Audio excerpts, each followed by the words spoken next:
Fishing Sim World Career Mode.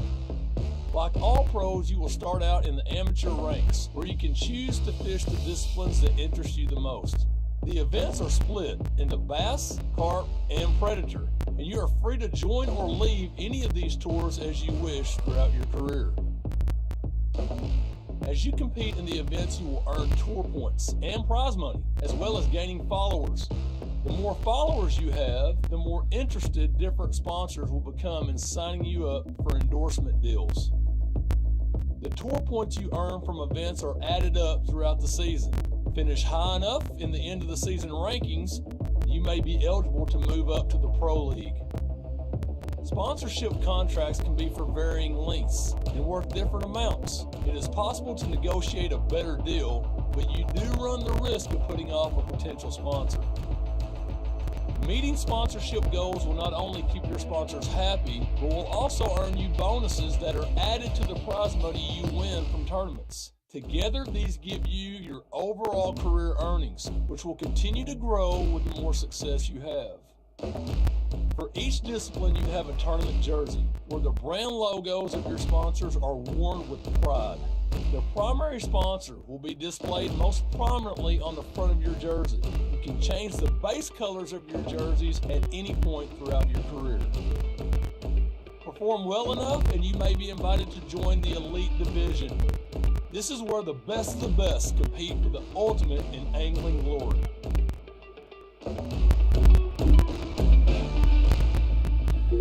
When fishing for carp, you should take your time to be observant of the water, looking for a fish tail such as bubbles rising to the surface or fish jumping out of the water. This will help to identify areas that you want to target. When there are no visible indications of carp being present, you want to target areas carp will inhabit or patrol, not all of which can be seen above the water. Weed beds and lily pads provide carp with natural supplies of food. Anywhere there is food, you can expect carp to be patrolling the area. Overhanging trees, islands, reeds, and rocks around gravel beds provide carp with shelter and security. Carp often patrol at different depths when looking for food sources. A silt bed provides a good supply of bloodworms, making it a hot spot for hungry carp. Carp have been known to use different geographic features as reference points to find their way around certain areas of the lake. The margins and banks that protrude out into the lake are a feature where carp often patrol. This is going to be different between lakes, so you should take your time looking for carp and identifying their feeding areas, making sure you're using the most effective rig for that area. When hunting for bass, you first want to locate structures. Structures are physical aspects shaped by the environment, such as drop-offs, creek channels, flats, humps, and points that can normally be found in changes of depth or shape of the lake bed. Bass will orientate themselves around structures and use them to navigate between points, so they're good to use when selecting your fishing spots. A shoreline is a structural feature which you can expect to find bass around, especially when in the presence of cover. When targeting a shoreline, you want to aim your cast parallel to it, as this keeps your lure in an area called the strike zone. The longer your lure remains in the strike zone will increase your odds of hooking a fish. Once you've reached the structure you want to fish, you want to identify and target specific cover near that structure. Cover is defined as objects that exist on or around the surface, such as trees, rocks, weeds, lily pads, docks, and bridges. Bass will gravitate towards cover for protection and to ambush prey, making cover an ideal target to position a lure. Having such a large body of water to target fish, you will need to narrow your focus for choosing where to fish. By being observant of structure and cover on and around the lake, you'll be able to identify populated fishing spots across different lakes. Your inventory is filled with all the equipment you currently own and can be accessed anywhere on the lake. A preset tackle box is comprised of 3 rods, and you can switch between saved tackle boxes or change an individual aspect of a rod setup. select any equipment category which you desire to change. Each category is comprised of all compatible equipment options. Rods have dependencies with other equipment based on fishing style, so changing to certain rods will also change the dependent equipment. Each piece of equipment has its own unique stats. It's important to be aware of these stats to fish with the equipment effectively. Two of the most important to consider when selecting a lure are the depth and retrieval statistics. All rods will be reeled in when making tackle box changes, so ensure you're not at risk of losing a bite. An overhead cast is ideal for performing long-range casts. The cast power will start increasing once you begin casting. This line represents the furthest you can cast. You should aim to release the cast before this line depending on how far you want to cast. When you apply too much power to your cast, the power meter will go red. This will affect your casting distance and accuracy. This will start reeling in your line. While fishing, you can increase or decrease the rate your line is reeled in by adjusting your reel speed. You can switch between all your rods so long as you're within close proximity of your rod stand. You will want to use different casting styles based on the desired casting distance. You can switch between the casting methods anytime before committing to a cast. All casts are executed using the same control methods, whether you are using simple or total cast controls. If you claim a peg, you'll be allowed to fish with 3 rods at the same time. Release the bell arm and hold the line when you are ready to start casting using total casting, but remember to keep the line held or the bait will drop. When you're ready to cast, draw the rod back over your shoulder while keeping the line held. In one quick compact movement, bring the rod forward and release the line. You want to aim to release the line when the rod is at around the 12 or 1 o'clock position to maximize your cast distance. When fighting a fish, you need to manage the tension on the line. Too low or too high, and you're in danger of losing the fish. The drag system can be adjusted to increase or decrease the resistance on the line. If you set the drag system to its maximum, the fish won't be able to pull line from the reel at all, but this will put more tension on your line. If you set it to its lowest setting, the fish will pull the line out easily and swim further away. This will put less tension on your line.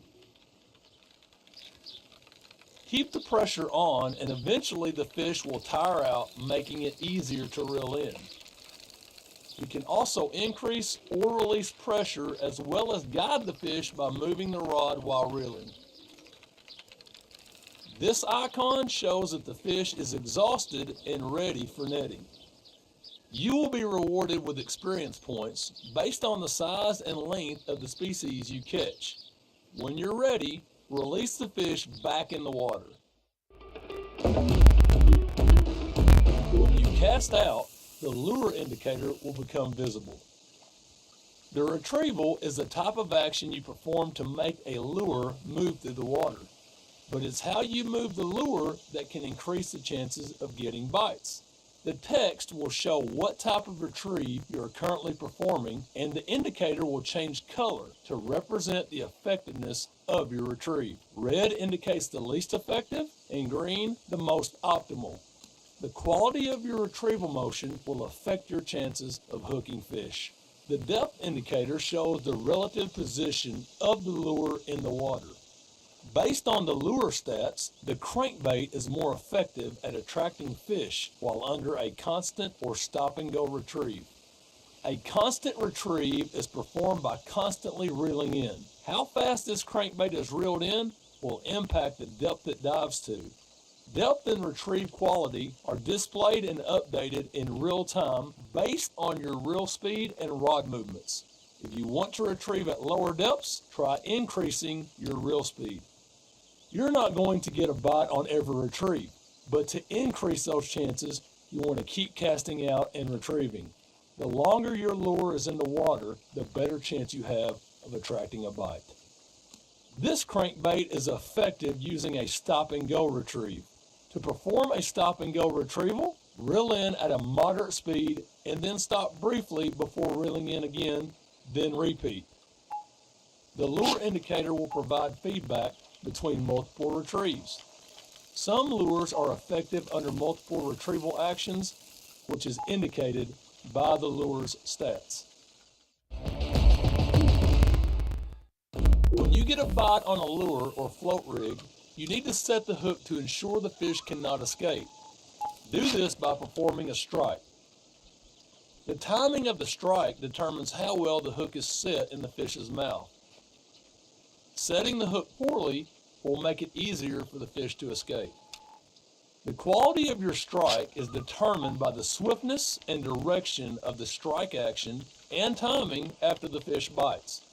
The better the strike quality, the less chance you have of losing the fish. With the hook set, it's time to reel in the fish. When fishing for bass, the timing, speed, and angle of the strike is crucial for getting a good hook set. A poor strike will give the fish a greater chance of escaping. Once you have a fish on the hook, you need to manage the line tension to decrease the chances of the fish spitting the hook. Bass may dive down deep or leap out of the water in an attempt to free themselves.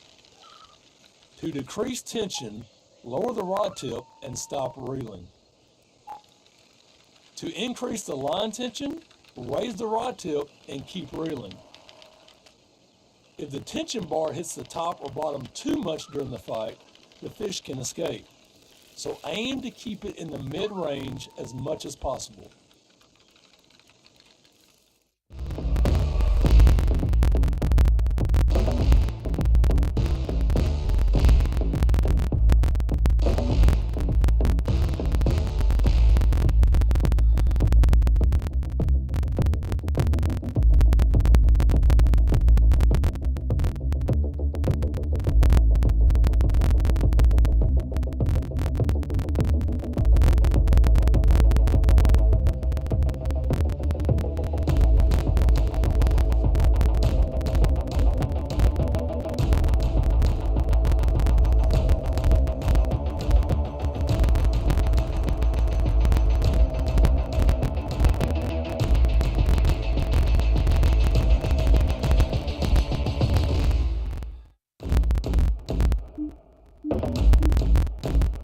Your boat is also fitted with an electronic fish finder.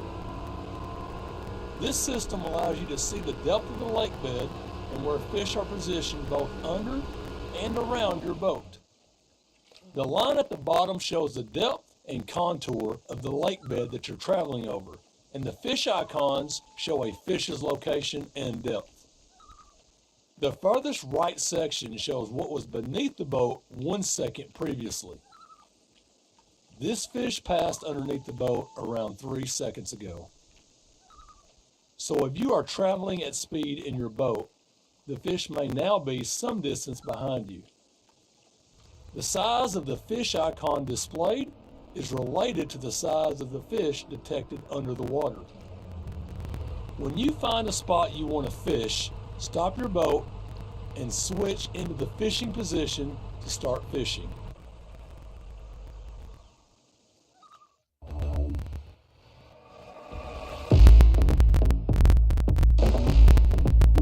Once you get into a fishing position, there will be a button prompt that allows you to deploy the trolling motor. To start controlling the trolling motor, you need to hold down your adjustment button. With this button depressed, you can then adjust the speed and direction of the trolling motor. The display will change to show what the motor is currently set to.